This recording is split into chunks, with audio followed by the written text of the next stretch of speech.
Bonjour. Alors aujourd'hui on va de nouveau se pencher sur la transidentité, la transtexualité chez les enfants. J'avais déjà fait plusieurs vidéos sur le sujet, mais je pense notamment à celle-ci, témoignage glaçant d'une ancienne employée d'un centre transgenre pour enfants. Donc si vous n'avez pas vu la vidéo, je vous conseille fortement de la regarder, ou au moins il y a le lien dans la description, mais au moins d'aller lire l'article, qui est très intéressant. Donc dans cet article d'aujourd'hui, c'est une fille donc qui avait 13 ans, qui se sentait garçon, qui avait décidé donc de passer le pas de la chirurgie. Elle s'est donc fait retirer la poitrine. Maintenant, elle a 18 ans et elle regrette. Elle regrette et elle porte plainte contre les médecins qui lui ont retiré la poitrine sans rien demander, quoi, en fait, trop facilement, disons, trop facilement. Bon, on est parti. Alors c'est un article qui est de base en anglais, donc peut-être que, comme d'habitude, la traduction sera un peu bizarre. Mais je vais faire de mon mieux. Donc, mutiler des enfants pour le profit. Une adolescente californienne poursuit des médecins pour une opération d'ablation mammaire à l'âge de 13 ans dans le deuxième procès trans de Kaiser permanente.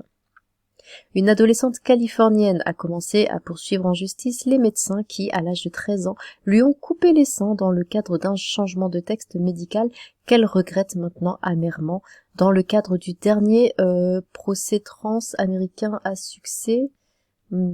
Process, je ne sais pas.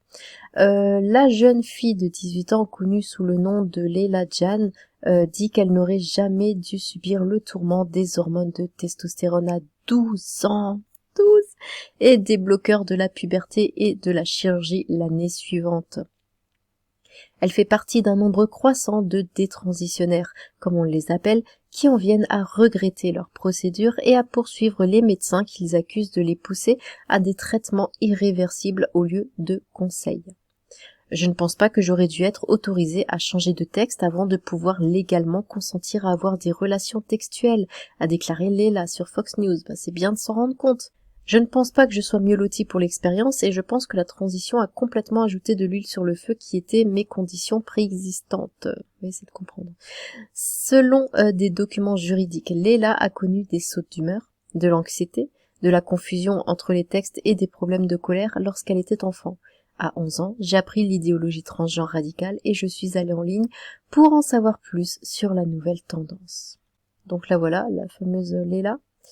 Leila dit qu'elle n'aurait jamais dû subir le tourment d'une opération d'ablation. Ma mère a 13 ans, tu m'étonnes. Oh, mais la pauvre. Leila a éprouvé des sautes d'humeur, de l'anxiété, de la confusion entre les textes, machin, on l'a lu. Alors j'avais scrollé vite fait, il y a des photos après de sa poitrine, je tiens à le préciser. Pour ceux qui ne veulent pas voir ça, voilà, vous êtes prévenus. Elle a auto-diagnostiqué qu'elle était un garçon et croyait que la transition résoudrait ses problèmes de santé mentale. Selon la poursuite, les médecins du Permanent Medical Group et des hôpitaux de la Fondation Kaiser l'ont précipitée vers des hormones textuelles croisées et une double mastectomie sans évaluer correctement ses problèmes de santé mentale. Ces évaluations n'ont duré que 30 minutes et 75 minutes selon les archives.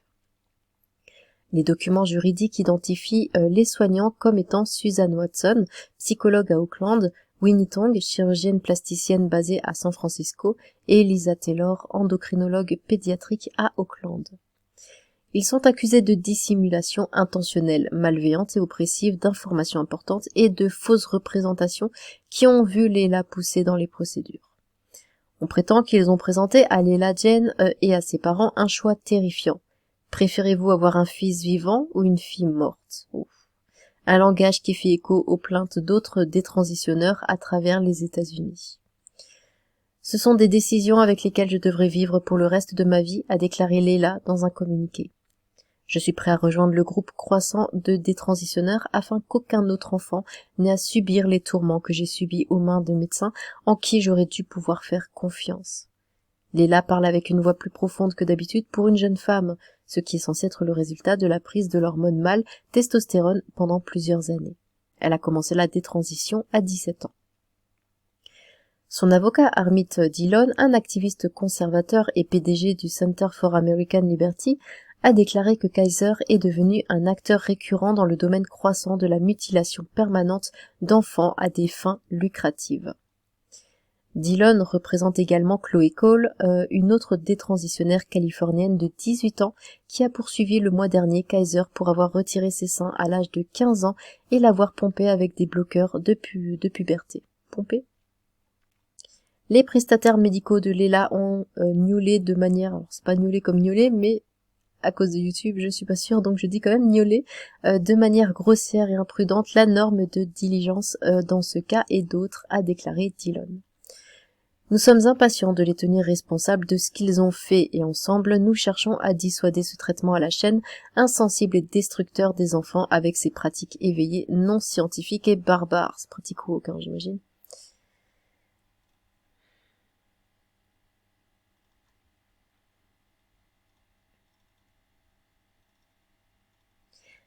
Leila demande des dommages et intérêts non spécifiés. La société dispose de 90 jours pour répondre avant de déposer officiellement sa plainte, selon une plainte légale de 19 pages.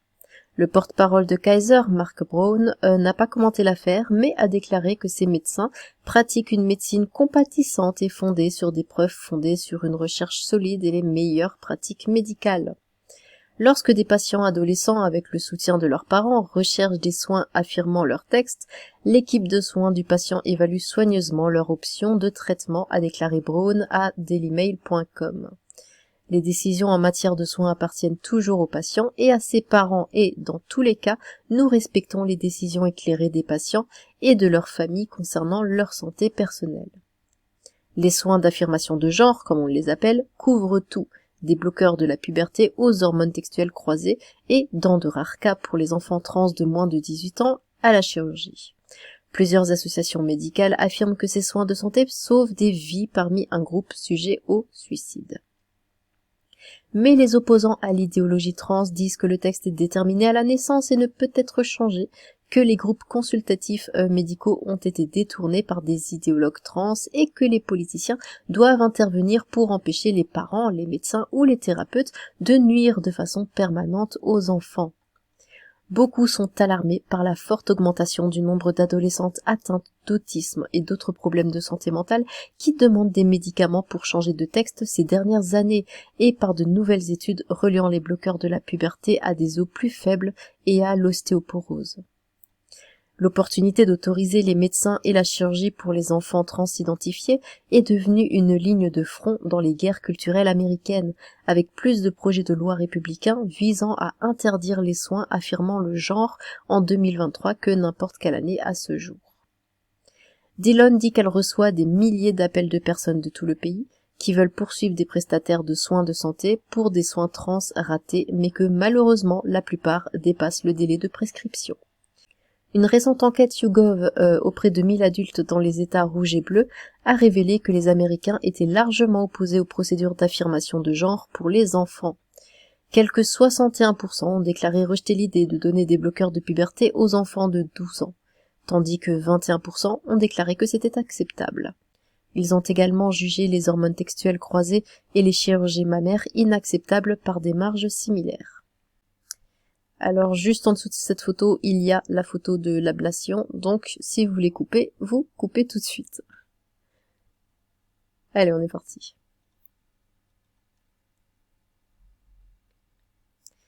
Les détracteurs du mouvement trans désignent souvent les détransitions qui en viennent à regretter leur décision de changer de texte et à chercher des inversions. Sur la photo, des cicatrices sur la poitrine de Prisha Mosley, qui s'est fait enlever les seins à l'âge de 18 ans et veut maintenant reconstruire sa poitrine par une intervention chirurgicale qui devrait coûter des milliers de dollars. Voilà. Voilà où on en est. Et si on dit qu'on est contre ça, si on dit qu'on est contre le changement de texte chez les enfants, on est traité de transphobe. Je sais pas si vous vous rendez compte. Transphobe. C'est des enfants. C'est pas être transphobe, c'est vouloir les préserver de, excusez-moi, mais les préserver de ça. Eh bien, dites-moi ce que vous en pensez. J'ai hâte de vous lire. Sur ce, tchou!